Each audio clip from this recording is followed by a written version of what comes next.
108 தொகுதிகளை வென்று தனிப்பெரும் கட்சியாக உருவெடுத்தாலும் ஆட்சி அமைப்பதற்கான அறுதி பெரும்பான்மை பெறாத நிலையில் 13 தொகுதிகளில் குறைந்த எண்ணிக்கையில் வெற்றியை தாவேக்க நழுவவிட்டுள்ளது.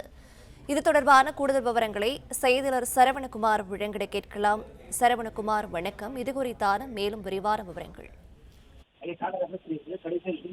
நடந்து முடிந்த சட்டமன்ற தேர்தல்ல தமிழக வெற்றி கழகம் 108 தொகுதிகளில் வெற்றி பெற்று தனிப்பெரும் கட்சியாக உருவெடுத்திருக்கிறது. தாவேகா ஆட்சி அமைப்பதற்கான உரிமையை கோரியிருக்கிறது. அதே வேளையில அறுதி பெரும்பான்மை சட்டமன்றத்துல அறுதி பெரும்பான்மைக்கான எண்ணிக்கை 118. அந்த எண்ணிக்கை இல்லாததன் காரணமாக பிற கட்சிகளின் ஆதரவை எதிர்நோக்க வேண்டிய ஒரு நிலை இருக்கிறது. அதற்கான முன்னெடுப்புகள்ல தாவேகா தீவிரமாக தற்பொழுது ஈடுபட்டிருக்கிறது. அதே வேளையில் நடந்து முடிந்த இந்த சட்டப்பேரவை வாக்கு எண்ணிக்கையில ஒரு 13 தொகுதியில குறைவான எண்ணிக்கையில தாவேகா வேட்பாளர்கள் வெற்றியை நழுவ பெற்றிருக்கிறார்கள் என்று சொல்லலாம். அது போன்ற தொகுதிகள்ல வெற்றி பெற்றிருந்தால் தற்பொழுது அவர்களுக்கு ஒரு அறுதி பெரும்பான்மை, இந்த 118 என்ற எண்ணிக்கைக்கான அறுதி பெரும்பான்மை அவர்களுக்கு கிடைத்திருக்க கூடும். அதன்படி ஒரு 6 தொகுதியில ஊட்டி, குளித்தலை, கோவில்பட்டி, திருக்கோயிலூர், பழனி, விக்கிரவாண்டி ஆகிய இந்த 6 தொகுதிகள்ல 1000க்கும் குறைவான வாக்கு வித்தியாசத்துல தாவேகா வேட்பாளர்கள் வெற்றியை நழுவிவிட்டிருக்கிறார்கள். குளித்தலை தொகுதிகள் எல்லாமே, கரூர் மாவட்டத்துல குளித்தலை தொகுதி எல்லாம் 579 வாக்கு வித்தியாசத்துல வெற்றியை டிவிக்கு நழுவ விட்டிருக்கிறது. அதே போன்று கோவில்பட்டியில் 843 வாக்கு வித்தியாசத்துல வெற்றியை நழுவ விட்டிருக்கிறார்கள். திருக்கோவிலூர் தொகுதி எடுத்துக்கொண்டால் 285 வாக்கு வித்தியாசத்துல அவர் வெற்றியை நழுவிட்டிருக்கிறார்கள். அதே போன்று பழனியில 693 வாக்கு வித்தியாசத்துல வெற்றியை நழுவிட்டிருக்கிறார்கள். விக்கிரவாண்டியில 910 வாக்கு வித்தியாசத்தில் தான் தாவேகா வேட்பாளர் எதிரணியிடம் வெற்றியை பெறி கொடுத்திருக்கிறார். இதே போன்று ஊட்டியில எடுத்துக்கொண்டோம் என்றால் 976 இந்த எண்ணிக்கையில் எல்லாமே அவர் வெற்றியை நழுவிட்டிருக்கிறார்கள். இதே போல பாபநாசம், திண்டுக்கல், புதுக்கோட்டை, திருமயம், கரூர், கிள்ளியூர் போன்ற இந்த தொகுதிகளில் எல்லாமே 2000க்கும் குறைவான வாக்கு வித்தியாசம்.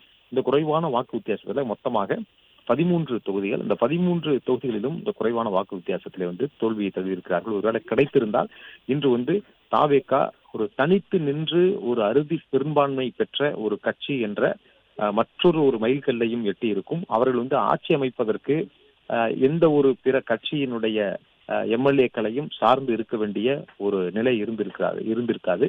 தற்பொழுது ஒரு அறுதி பெரும்பான்மை கிடைக்காத ஒரு நிலையில பிற கட்சிகளுக்கு ஆதரவு அளிப்பதற்காக அந்த பேச்சுவார்த்தையில் அடுத்தடுத்த கட்டம் பேசுவதற்கான நடவடிக்கையில ஈடுபட இருக்கிறார்கள்.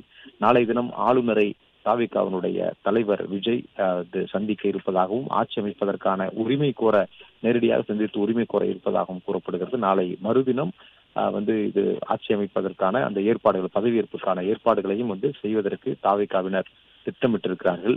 அதற்கு பிறகான அவகாசம் இருக்கிறது, 2 வார காலங்கள் அவகாசம் இருக்கிறது இந்த அறுதி பெரும்பான்மை நிரூபிப்பதற்கு. அதற்குள் அவர்கள் அவருக்கு ஆதரவாக, தாவேகாவிற்கு ஆதரவாக வரக்கூடியவர்களிடம் ஒரு பேச்சுவார்த்தை நடத்தி அவர்களையும் இணைத்துக் கொண்டு அந்த அறுதி பெரும்பான்மையை நிரூபிப்பதற்கான நடவடிக்கைகள்ல ஈடுபடுவார்கள். அவ்வாறு நிரூபிக்க முடியவில்லை என்றால்தான் அடுத்தடுத்த சிக்கல்கள் இருக்கும். அது ஒரு எதிர் அணியில் இருக்கக்கூடிய கட்சியினர் அதற்கான ஒரு நம்பிக்கை இல்லா தீர்மானம் கொண்டு அதற்கு பிறகு இந்த ஃப்ளோர் டெஸ்ட் என்று சொல்லக்கூடிய இந்த சட்டப்பேரவையில் அதற்கான வாக்கெடுப்புகள் எல்லாம் நடக்கும். இது எல்லாமே அறுதி பெரும்பான்மையை நிரூபிக்க முடியாமல் போனால்தான் இது போன்ற நடவடிக்கைகள் தமிழக அரசியலில் ஒரு பெரும் திருப்பமாக அமையும்.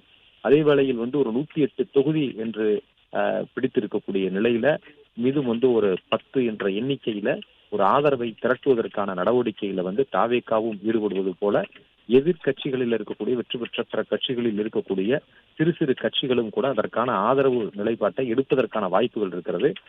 எப்படி ஒரு தேர்தலுக்கு முன்பு கூட்டணி அமைப்பது தொடர்பாக ஒரு பேச்சுவார்த்தை அரசியல் கட்சியினரிடையே பரபரப்பாக ஒரு நிலவிய நிலையில தேர்தலுக்கு பின்பும் அது தொடர இருக்கிறது என்பதுதான் ஒரு வித்தியாசமான ஒரு நிகழ்வாக தமிழக அரசியல் களத்திலே நிகழ்ந்து கொண்டிருக்கிறது.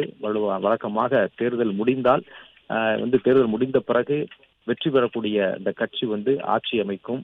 அதற்கு பிறகு அரசியல் களங்கள் அந்த கட்சியை சுற்றிய நிகழும். ஆட்சி அமைப்பு, அமைச்சரவை, அமைச்சர் யாராருக்கெல்லாம் எந்த இலாகாக்கள் ஒதுக்கப்படுகிறது என்று தொடர்ந்து செல்லக்கூடிய நிலையில இந்த முறை சற்று சுவாரஸ்யமாக ஒரு பக்கம் இந்த அமைச்சரவை பொறுப்பேற்பு, முதலமைச்சர் பொறுப்பேற்பு என்று இருந்தாலும் கூட அதற்கிடையில இந்த பெரும்பான்மையை நிரூபிப்பதற்கான நடவடிக்கைகள், அதற்காக வெவ்வேறு கூட்டணியில் நின்று தேர்தலில் போட்டியிட்டு வெற்றி பெற்ற பின்னர் அவர்கள் தேர்தலுக்கு பிறகு ஒரு கூட்டணியை மாறுவது, அதற்கான ஒரு ஆதரவு நிலைப்பாடு எடுப்பது என்ற ஒரு சூழல் இன்னும் அடுத்தடுத்த நாட்களில் தமிழக அரசியல்ல நிலவ இருக்கிறது. எனவே இன்னும் ஒரு வார காலம் 10 நாட்களுக்கு தமிழக அரசியல் களத்துல தொடர்ந்து ஒரு திருப்புமுனை சம்பவங்களாக நிறைய நடப்பதற்கான வாய்ப்புகள் இருக்கிறது. விவரங்களை வழங்கியமைக்கு நன்றி சரவணகுமார். பிளே ஸ்டோர் மற்றும் ஆப் ஸ்டோரில் இருந்து பாலிமர் செயலியை QR கோடு மூலம் பதிவிறக்கம் செய்யுங்கள். செய்திகளை உடனுக்குடன் பெறுங்கள்.